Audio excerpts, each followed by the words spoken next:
This is Sleep Lore Audio with Tyler Wallace, softly reading public domain and encyclopedia content for relaxation and sleep. Today, we will be reading about rail transport. Put your worries aside and get the sleep that you deserve. Enjoy. Rail transport. Rail transport, also known as train transport, is a means of transport using wheeled vehicles running on tracks, which usually consist of two parallel steel rails. Rail transport is one of the two primary means of land transport, next to road transport. It is used for about 8% of passenger and freight transport globally, thanks to its energy efficiency and potentially high speed. Additionally, the track spreads the weight of the train, which means larger amounts can be carried than with trucks on roads. Rolling stock on rails generally encounters lower frictional resistance than rubber-tired road vehicles, allowing rail cars to be coupled into longer trains. Power is usually provided by diesel or electric locomotives.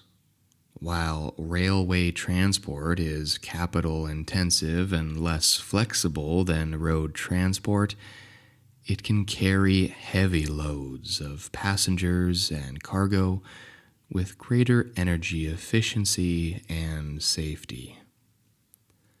Precursors of railways driven by human or animal power have existed since antiquity.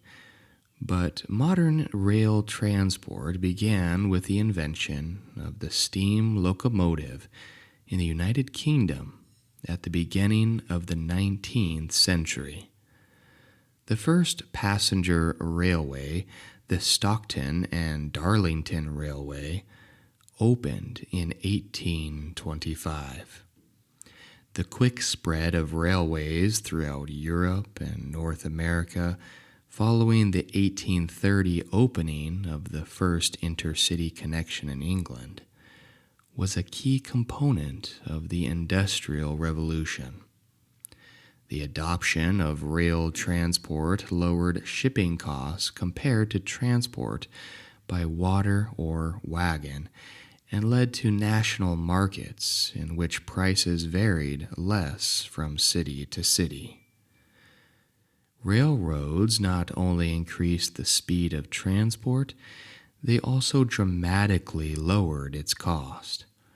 For example, the first transcontinental railroad in the United States resulted in passengers and freight being able to cross the country in a matter of days instead of months, and at 1/10 the cost of stagecoach or wagon transport. With economical transportation in the West, which had been referred to as the Great American Desert, now farming, ranching, and mining could be done at a profit. As a result, railroads transformed the country, particularly the West, which had few navigable rivers. In the 1880s, railway electrification began with tramways and rapid transit systems. Starting in the 1940s, steam locomotives were replaced by diesel locomotives. The first high-speed railway system was introduced in Japan in 1964, and high-speed rail lines now connect many cities in Europe, East Asia, and the eastern United States. Following some decline due to competition from cars and airplanes, Rail transport has had a revival in recent decades due to road congestion and rising fuel prices, as well as governments investing in rail as a means of reducing CO2 emissions. History. Smooth, durable road surfaces have been made for wheeled vehicles since prehistoric times. In some cases, they were narrow and in pairs to support only the wheels. That is, they were wagonways or tracks. Some had grooves or flanges or other mechanical means to keep the wheels on track. For example, evidence indicates that a 6 to 8.5 kilometer long Dilkos paved trackway transported boats across the Isthmus of Corinth in Greece from around 600 BC. The Dalkos was in use for over 650 years, until at least the 1st century AD. Paved trackways were also later built in Roman Egypt. Pre-steam modern systems. Wooden rails introduced. In 1515, Cardinal Matthias Lang wrote a description of the Reisig, a funicular railway at the Hohensalzburg fortress in Austria.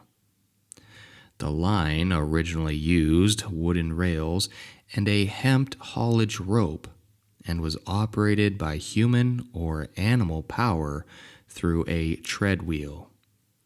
The line is still operational, although in updated form, and is possibly the oldest operational railway. Wagonways or tramways using wooden rails hauled by horses started appearing in the 1550s to facilitate the transport of ore tubs to and from mines, and soon became popular in Europe. Such an operation was illustrated in Germany in 1556 by Georgius Agricola in his work De Re Metallica. This line used Hund carts with unflanged wheels running on wooden planks and a vertical pin on the truck fitting into the gap between the planks to keep it going the right way. The miners called the wagon Hund, dogs, from the noise they made on the tracks. There are many references to their use in Central Europe in the 16th century. Such a transport system was later used by German miners at Calbec, Cumbria, England, perhaps from the 1560s. A wagonway was built at Prescott, near Liverpool, sometime around 1600, possibly as early as 1594.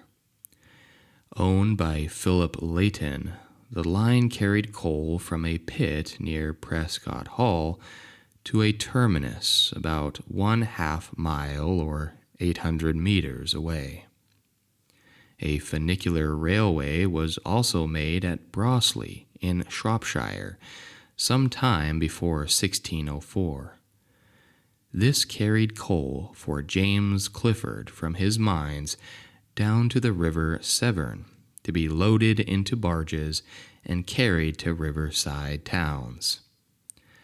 The Wollaton wagonway, completed in 1604 by Huntington Beaumont, has sometimes erroneously been cited as the earliest British railway. It ran from Strelley to Wollaton near Nottingham. The Middleton Railway in Leeds, which was built in 1758, later became the world's oldest operational railway other than funiculars, albeit now in an upgraded form. In 1764, The first railway in the Americas was built in Lewiston, New York. Metal rails introduced. In the late 1760s, the Cole-Brookdale Company began to fix plates of cast iron to the upper surface of the wooden rails. This allowed a variation of gauge to be used.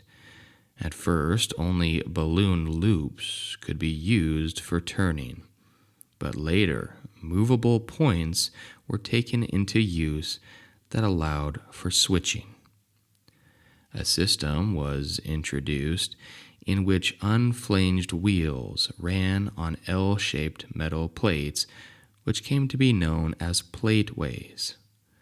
John Kerr, a Sheffield collier manager, invented this flanged rail in 1787, though the exact date of this is disputed. The plate rail was taken up by Benjamin Outram for wagonways serving his canals, manufacturing them at his Butterley Iron Works.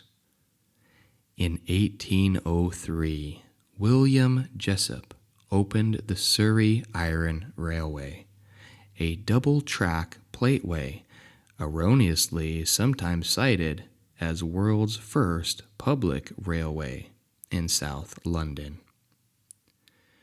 William Jessup had earlier used a form of all-iron edge rail and flanged wheels successfully for an extension to the Charnwood Forest Canal at Napatan, Loughborough, Lancashire, in 1789.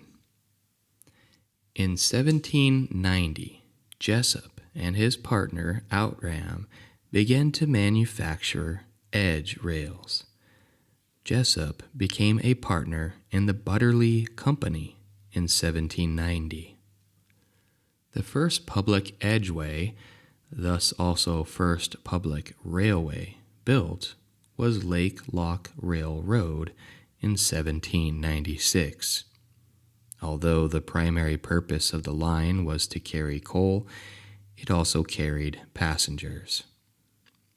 These two systems of constructing iron railways, the L-plate rail and the smooth edge rail, continued to exist side by side until well into the early 19th century.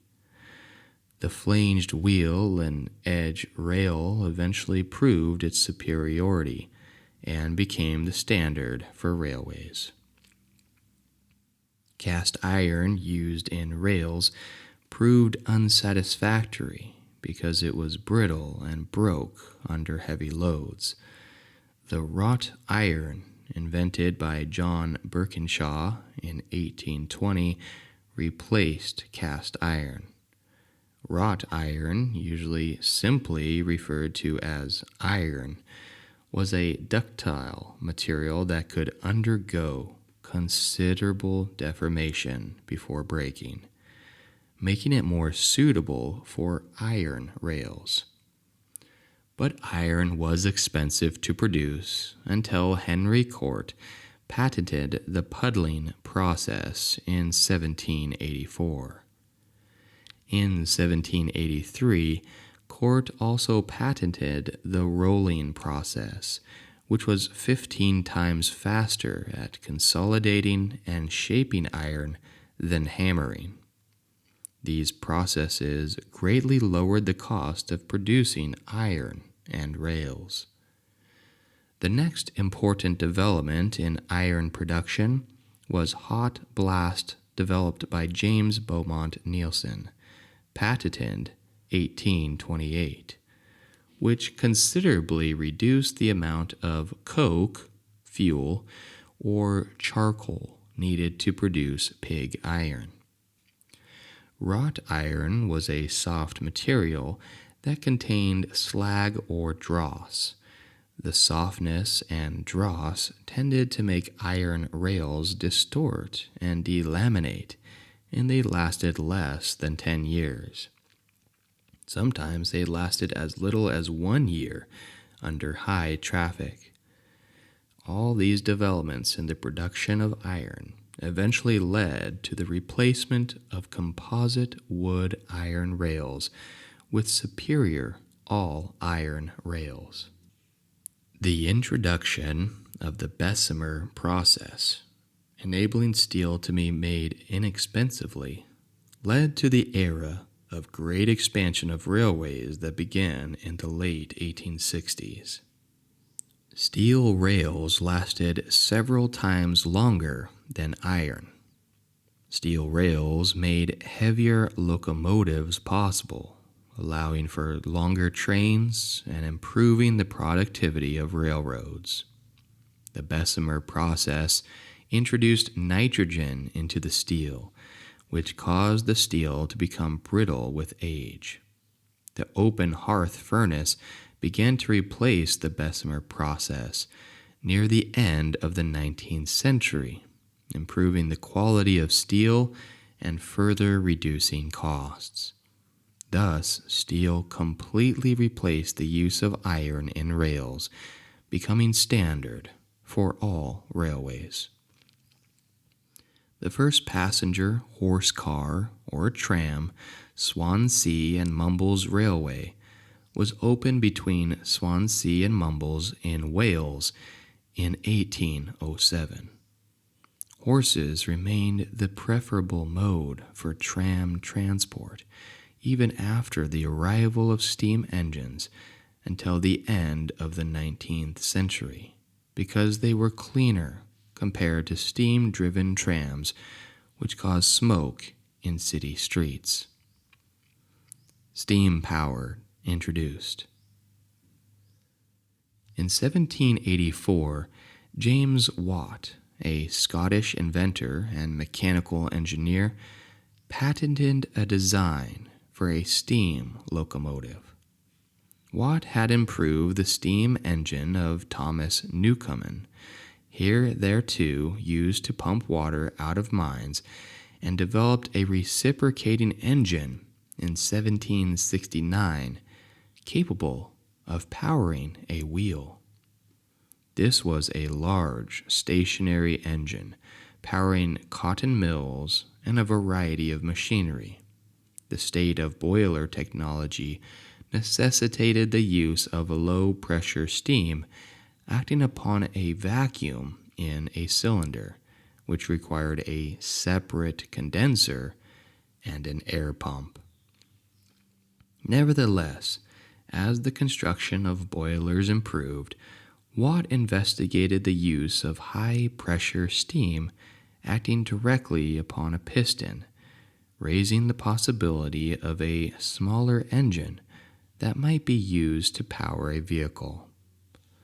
Following his patent, Watt's employee, William Murdoch, produced a working model of a self-propelled steam carriage in that year.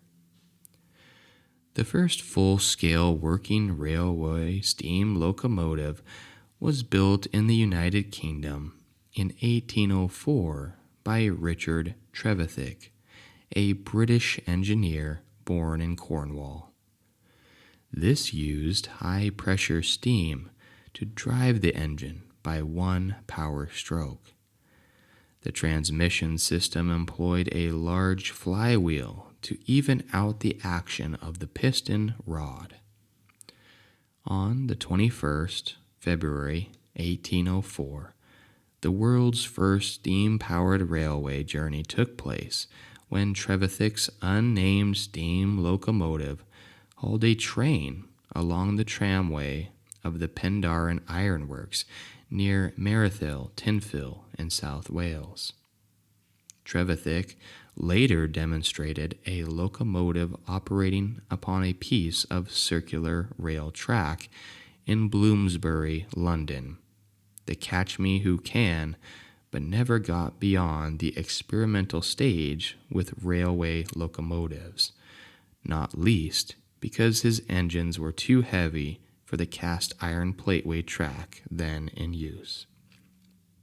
The first commercially successful steam locomotive was Matthew Murray's rack locomotive Salamanca, built for the Middleton Railway in Leeds in 1812.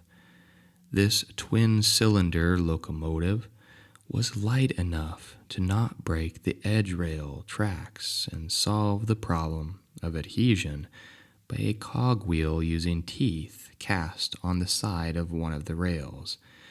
Thus, it was also the first rack railway. This was followed in 1813 by the locomotive Puffing Billy, built by Christopher Blackett and William Headley for the Wylam Colliery Railway, the first successful locomotive running by adhesion only. This was accomplished by the distribution of weight between a number of wheels. Puffing Billy is now on display in the Science Museum in London and is the oldest locomotive in existence.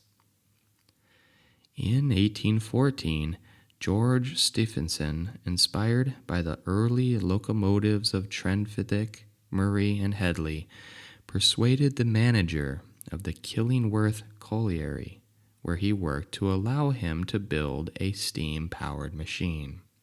Stephenson played a pivotal role in the development and widespread adoption of the steam locomotive.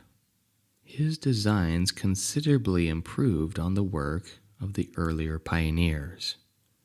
He built the locomotive Blücher as a successful flanged wheel adhesion locomotive. In 1825, he built the locomotive Locomotion for the Stockton and Darlington Railway in the northeast of England, which became the first public steam railway in the world in 1825. Although it used both horsepower and steam power on different runs. In 1829, he built the locomotive Rocket, which entered in and won the Rainhill Trials. This success led to Stephenson establishing his company as the preeminent builder of steam locomotives for railways in Great Britain and Ireland, the United States, and much of Europe. The first public railway, which used only steam locomotives all the time, was Liverpool and Manchester Railway, built in 1830. Steam power continued to be the dominant power system in railways around the world for more than a century. Electric power introduced. The first known electric locomotive was built in 1837 by chemist Robert Davidson of Aberdeen in Scotland, and it was powered by galvanic cells or batteries. Thus, it was also the earliest battery electric locomotive.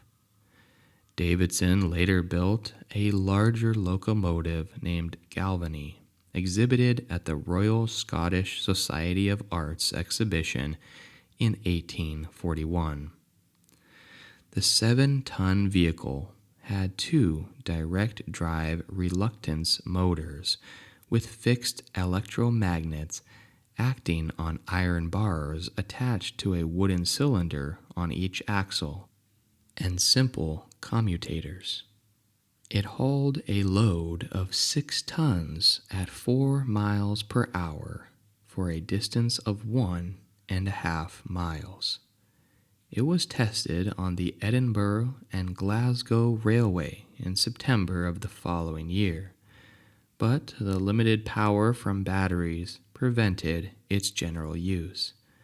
It was destroyed by railway workers who saw it as a threat to their job security. By the middle of the 19th century, most European countries had military uses for railways. Werner von Siemens demonstrated an electric railway in 1879 in Berlin, the world's first electric tram line, Gross-Lichtenfeld Tramway, opened in Lichtenfeld near Berlin, Germany in 1881.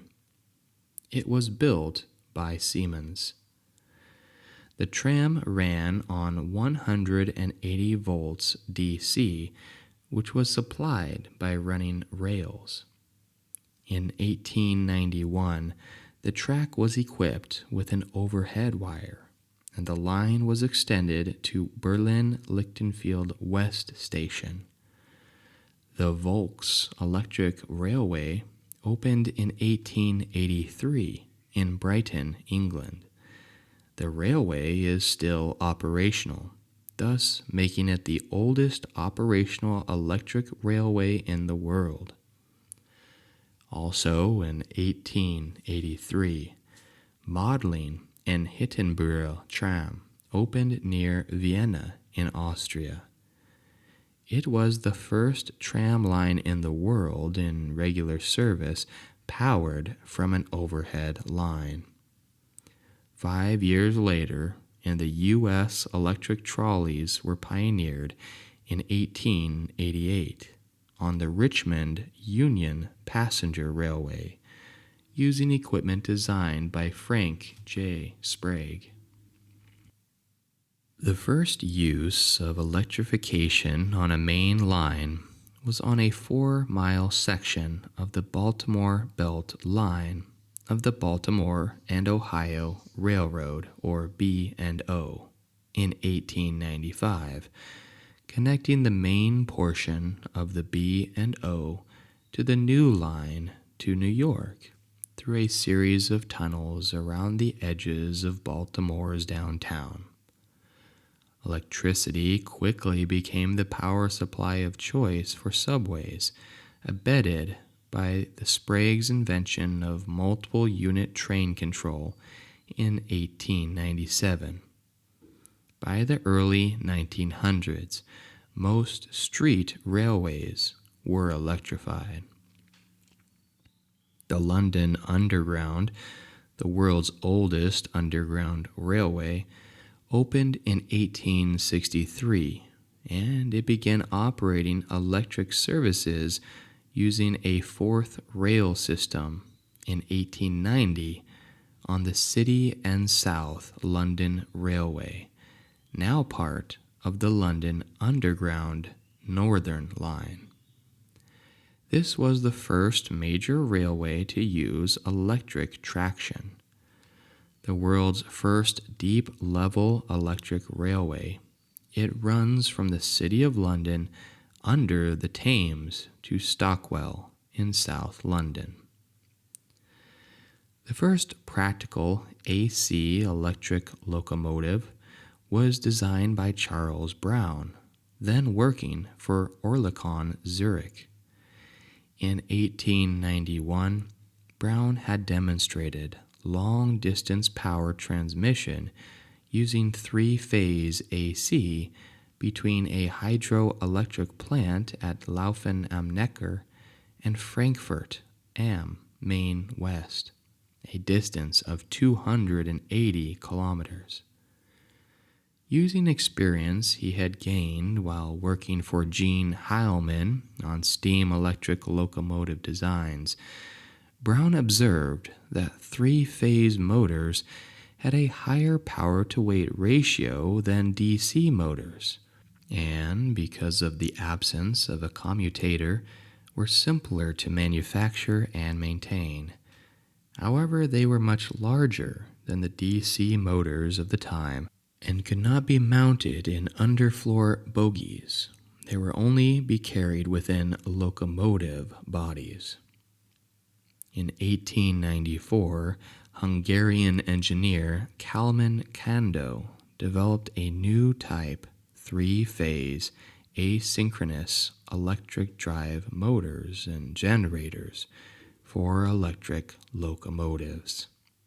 Kando early 1894 designs were first applied in a short three-phase AC tramway in Evian-les-Bains, France, which was constructed between 1896 and 1898. In 1896, Erlikon installed the first commercial example of the system on the Lugano tramway. Each 30-ton locomotive had 250 horsepower motor run by three-phase 750 volt by 40 hertz, fed from double overhead lines. Three-phase motors run at a constant speed and provide regenerative braking and are well suited to steeply graded routes. And the first mainline three-phase locomotives were supplied by Brown, by then in partnership with Walter Boveri, in 1899 on the 40-kilometer Bergdorf-Thun line, Switzerland.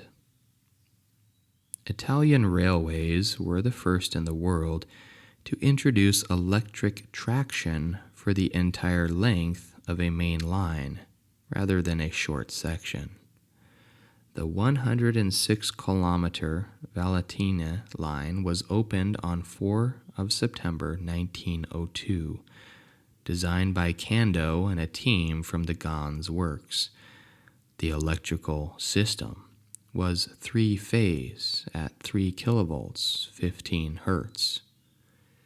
In 1918, Kando invented and developed the rotary phase converter, enabling electric locomotives to use three-phase motors whilst supplied via a single overhead wire, carrying the simple industrial frequency 50 hertz single-phase AC of the high-voltage national networks.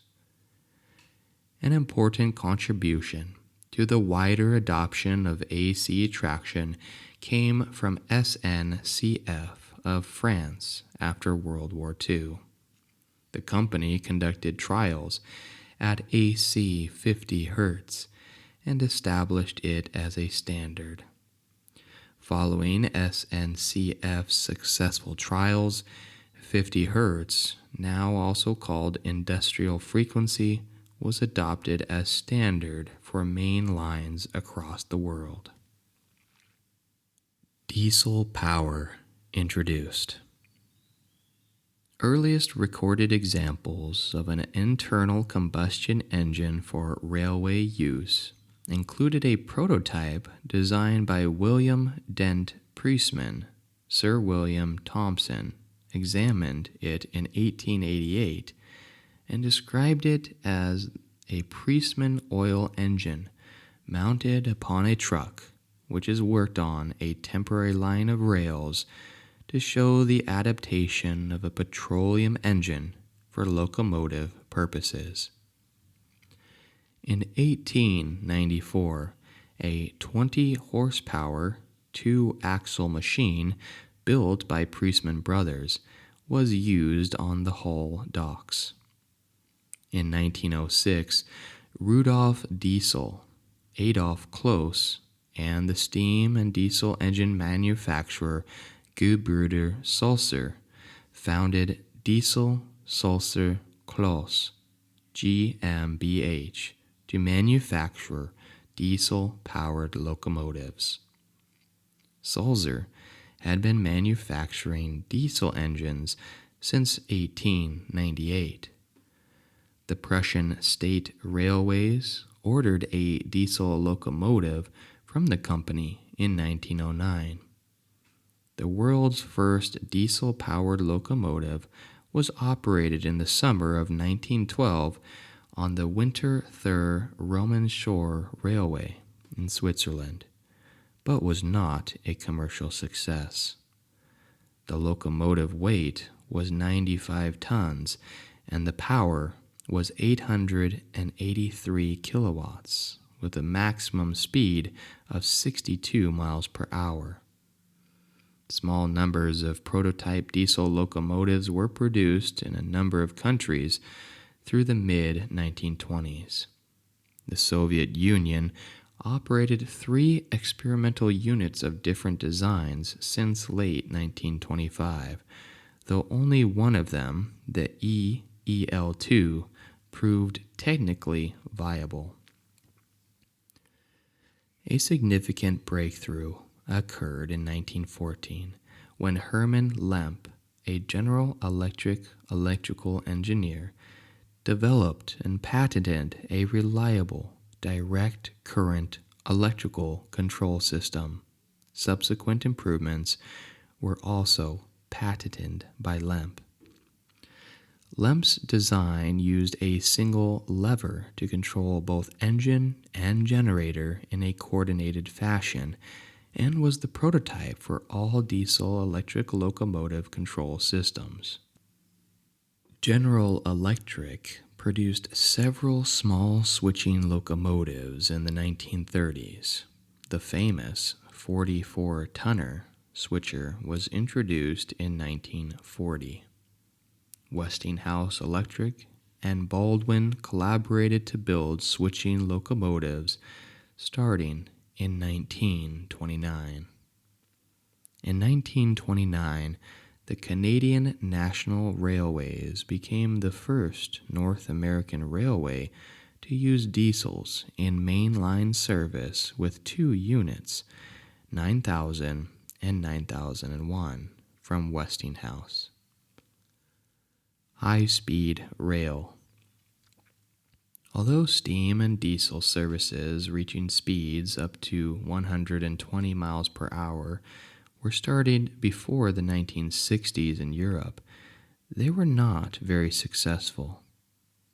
The first electrified high-speed rail, Tokaido Shinkansen, was introduced in 1964 between Tokyo and Osaka in Japan. Since then, high-speed rail transport functioning at speeds up to and above 190 miles per hour has been built in Japan, Spain, France, Germany, Italy, the People's Republic of China, Taiwan, Republic of China, the United Kingdom, South Korea, Scandinavia, Belgium, and the Netherlands. The construction of many of these lines has resulted in the dramatic decline of short-haul flights and automotive traffic between connected cities such as the London, Paris, Brussels corridor, Madrid, Barcelona, Milan, Rome, Naples, as well as many other major lines. High-speed trains normally operate on standard gauge tracks of continuously welded rail on grade-separated right-of-way that incorporates a large turning radius in its design. While high-speed rail is most often designed for passenger travel, some high-speed systems also offer freight service. Preservation. Since 1980, rail transport has changed dramatically, but a number of heritage railways continue to operate as part of living history to preserve and maintain old railway lines for services of tourist trains. Trains. A train is a connected series of rail vehicles that move along the track, most commonly through adhesion traction. Propulsion for a train is provided by a separate locomotive or from individual motors in self-propelled multiple units. Most trains carry a revenue load, although non-revenue cars exist for the railway's own use, such as for maintenance of way purposes. The engine driver, engineer in North America, controls the locomotive or other power cars, although people movers and some rapid transits are under automatic control. Haulage.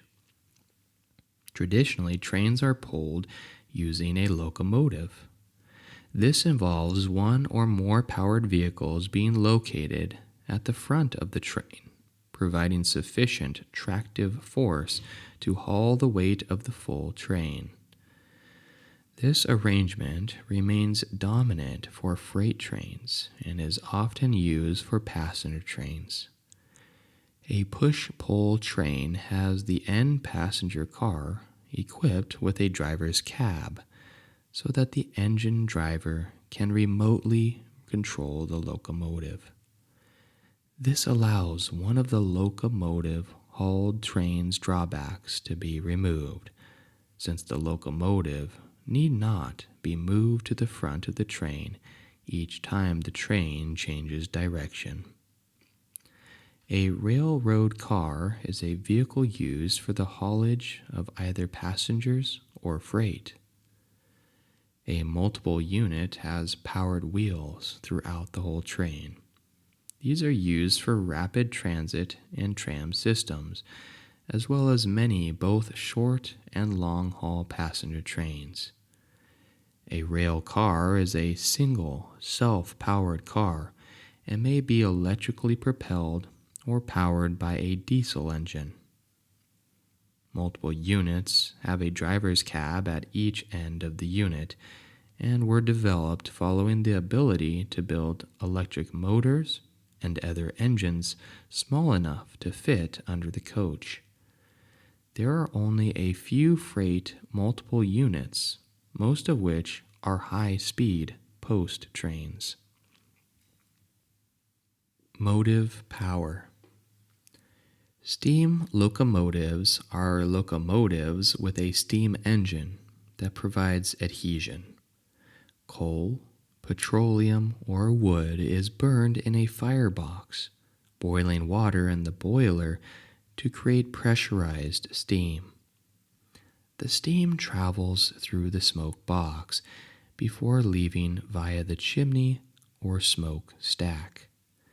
In the process, it powers a piston that transmits power directly through a connecting rod, or in the US, main rod, and a crank pin, wrist pin, on the driving wheel, main driver, or to a crank on a driving axle. Steam locomotives have been phased out in most parts of the world for economical and safety reasons, although many are preserved in working order by heritage railways. Electric locomotives draw power from a stationary source via an overhead wire or third rail. Some also, or instead, use a battery. In locomotives that are powered by high voltage alternating current, a transformer in the locomotive converts the high voltage low current power to low voltage high current used in the traction motors that power the wheels. Modern locomotives may use three-phase AC, induction motors, or direct current motors. Under certain conditions, electric locomotives are the most powerful traction. They are also the cheapest to run and provide less noise and no local air pollution. However, they require high capital investments, both for the overhead lines and the supporting infrastructure, as well as the generating station that is needed to produce electricity. Accordingly, electric traction is used on urban systems, lines with high traffic, and for high-speed rail. Diesel locomotives use a diesel engine as the prime mover. The energy transmission may be either diesel electric, diesel mechanical, or diesel hydraulic, but diesel electric is dominant. Electro-diesel locomotives are built to run as diesel electric on unelectrified sections and as electric locomotives on electrified sections. Alternative methods of motive power include magnetic levitation, horse-drawn, cable, rack and pinion, gravity, pneumatics, and gas turbine. Passenger trains. A passenger train stops at stations where passengers may embark or disembark. The oversight of the train is the duty of a guard, train manager, conductor. Passenger trains are part of public transport and are often make up the stem of the service, with buses feeding to stations.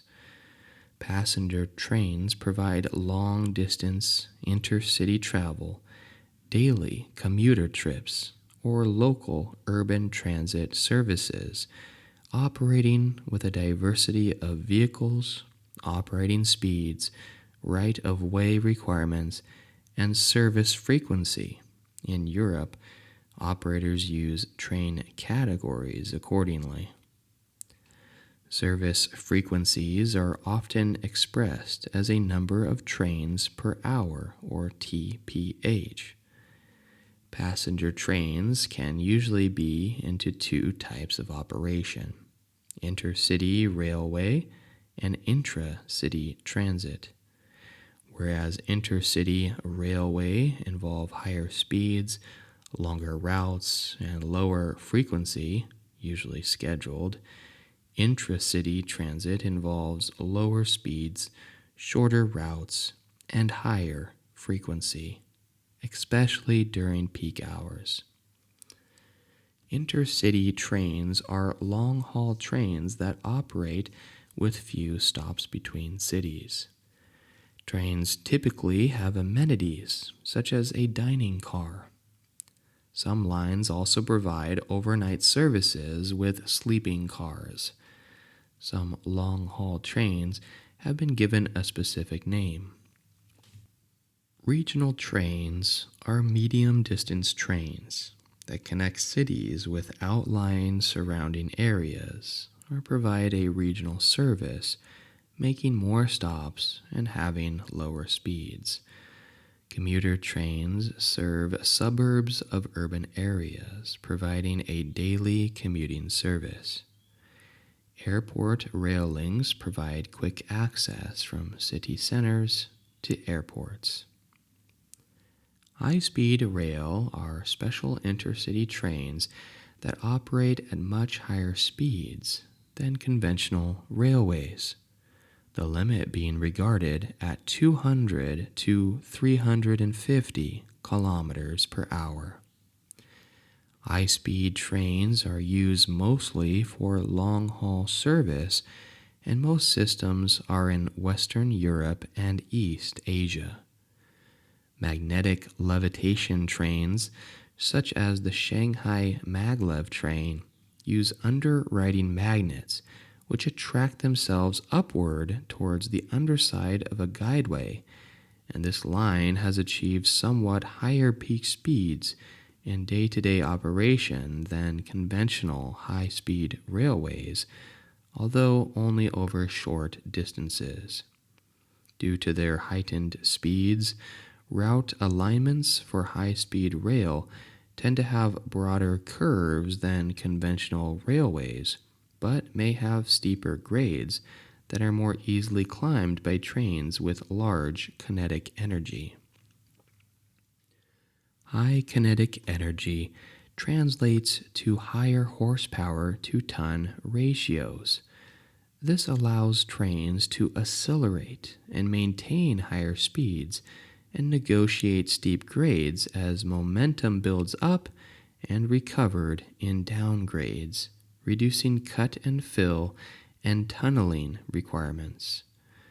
Since lateral forces act on curves, curvatures are designed with the highest possible radius. All these features are dramatically different from freight operations, thus justifying exclusive high-speed rail lines if it is economically feasible. Higher speed rail services are intercity rail services that have top speeds higher than conventional intercity trains, but the speeds are not as high as those in the high-speed rail services. These services are provided after improvements to the conventional rail infrastructure to support trains that can operate safely at higher speeds. Urban rail. Rapid transit refers to systems built in large cities and has the highest capacity of any passenger transport system. It is a grade separated and commonly built underground or elevated. Due to the lack of uniformity of rapid transit systems, route alignment varies, with diverse rights of ways, private land, side of road, street median, and geometric characteristics, sharp or broad curves, steep or gentle grades. For instance, the Chicago L trains are designed with extremely short cars to negotiate the sharp curves in the loop. New Jersey's PATH has similar sized cars to accommodate curves in the Trans-Hudson tunnels. San Francisco's BART operates large cars on its routes. At street level, smaller trams can be used. Light rail systems use upgraded tram technology that have their own right-of-way and sometimes sections underground. Monorail systems are elevated, medium-capacity systems. A people mover is a driverless, grade-separated vehicle that serves only a few stations, often as a shuttle or in a loop.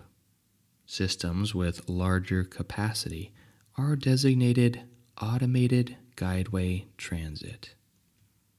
Freight trains. Freight trains carry cargo, using freight cars specialized for the type of goods. Freight trains are very efficient, with economy of scale and high energy efficiency. However, their use can be reduced by lack of flexibility if there is a need of transshipment at both ends of the trip due to lack of tracks to the points of pickup and delivery. Authorities often encourage the use of cargo rail transport due to its efficiency and to reduce road traffic. Container trains have become widely used in many places for general freight, particularly in North America, where double stacking reduces costs. Containers can easily be transshipped between other modes, such as ships and trucks, and at breaks of gauge. Containers have succeeded the boxcar, wagon load, where the cargo had to be loaded and unloaded into the train manually.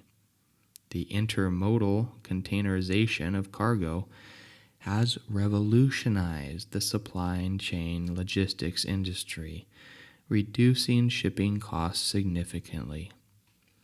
In Europe, the sliding wall wagon has largely superseded the ordinary covered wagons.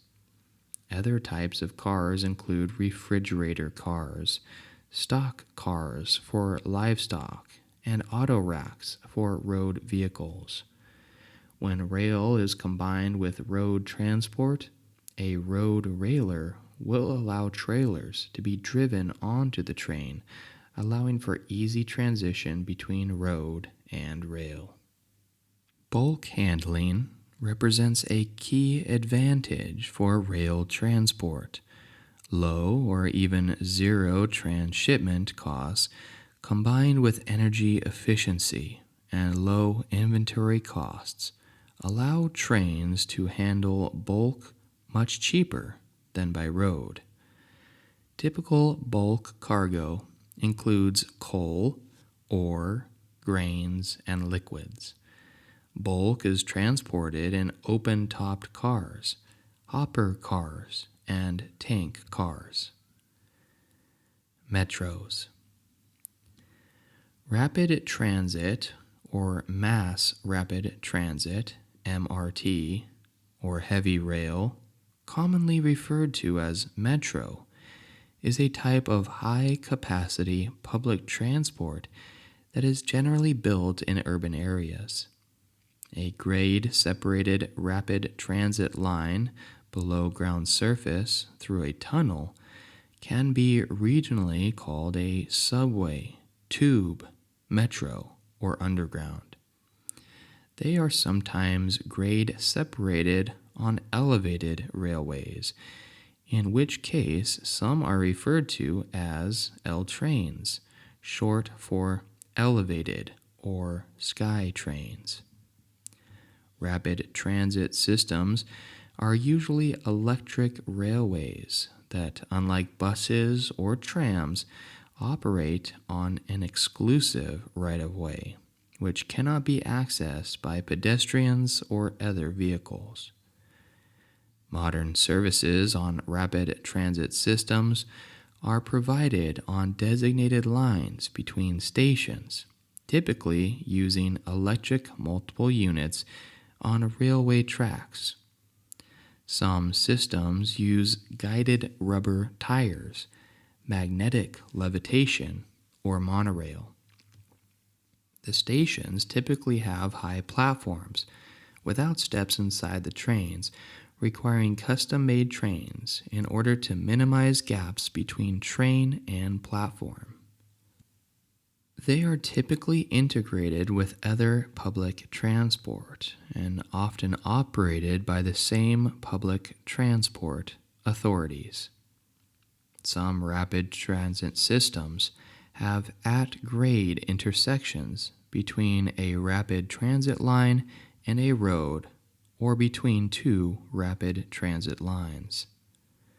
The world's first rapid transit system was the partially underground Metropolitan Railway, which opened in 1863 using steam locomotives and now forms part of the London Underground. In 1868, New York opened the elevated West Side and Yonkers Patent Railway, initially a cable-hauled line using stationary steam engines. As of 2021, China has the largest number of rapid transit systems in the world, 40 in number, running on over 4,500 kilometers of track, and was responsible for most of the world's rapid transit expansion in the 2010s. The world's longest single-operator rapid transit system by route length is the Shanghai Metro. The world's largest single rapid transit service provider by number of stations, 472 stations in total, is the New York City Subway. The busiest rapid transit system in the world by annual ridership are the Shanghai Metro, Tokyo Subway System, Seoul Metro, and the Moscow Metro. Right of way. Railway tracks are laid upon land owned or leased by the railway company. Owing to the desirability of maintaining modest grades and hilly or mountainous terrain, rails will often be laid in circuit routes. Route length and grade requirements can be reduced by the use of alternating cuttings, bridges, and tunnels, all of which can greatly increase the capital expenditures required to develop a right-of-way, while significantly reducing operating costs and allowing higher speeds on longer radius curves.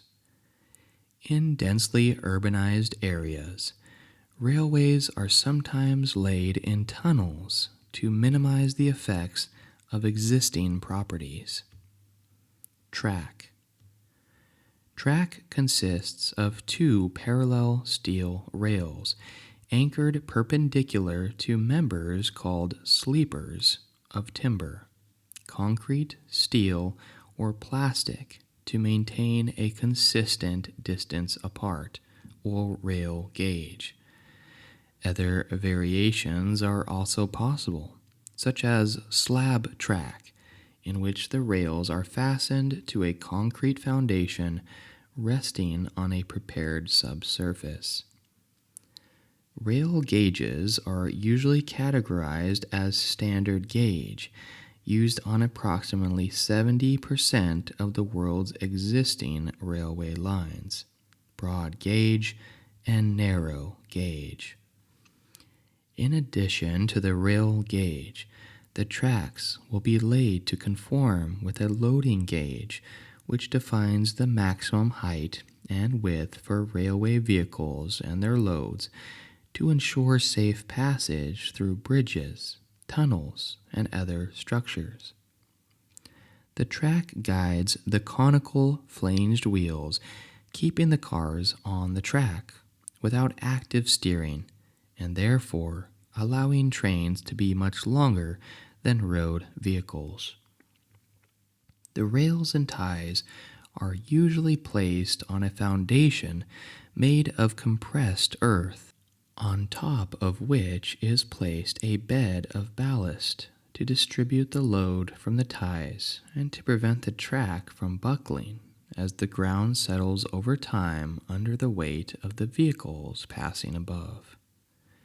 The ballast also serves as a means of drainage. Some more modern track in special areas is attached directly without ballast. Track may be prefabricated or assembled in place. By welding rails together to form lengths of continuous welded rail, additional wear and tear on rolling stock caused by the small surface gap at the joints between rails can be counteracted. This also makes for a quieter ride. On curves, the outer rail may be at a higher level than the inner rail. This is called super elevation or cant. This reduces the forces tending to displace the track and makes for a more comfortable ride for standing livestock and standing or seated passengers.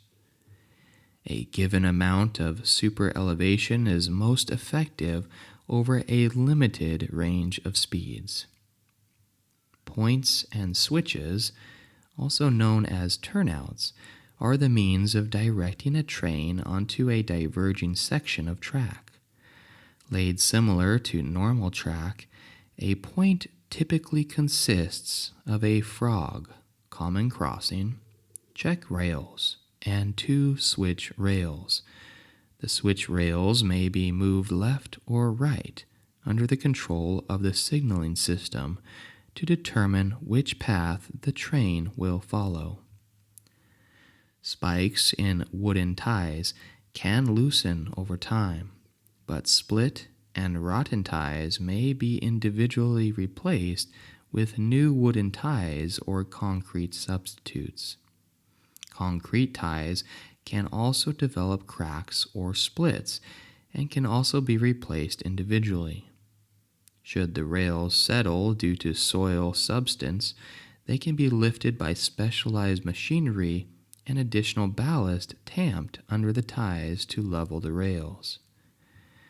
Periodically, ballast must be removed and replaced with clean ballast to ensure adequate drainage.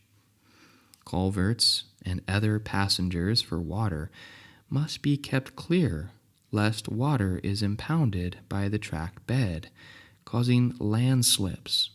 Where track beds are placed along rivers, additional protection is usually placed to prevent steam bank erosion during times of high water.